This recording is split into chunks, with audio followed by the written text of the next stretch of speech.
তো এইটা এখন হচ্ছে আমার আলু বেগুন সব কিছু সেদ্ধ হয়ে গেছে, ঝোলটাও ঠিক দেখাচ্ছে। এখন হচ্ছে আমি ডিমগুলো দিয়ে দিব এর মধ্যে। ডিমগুলো দিয়ে একটু ঢেকে দিব।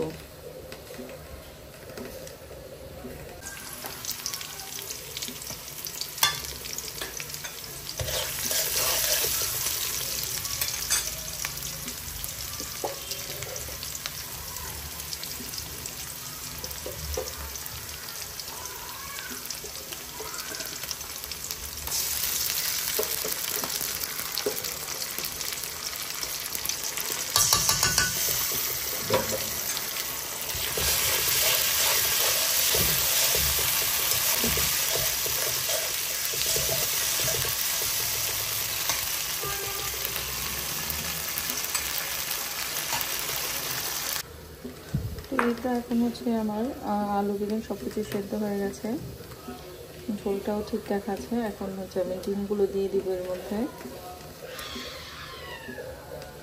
ডিমগুলো দিয়ে একটু ঢেকে দিব।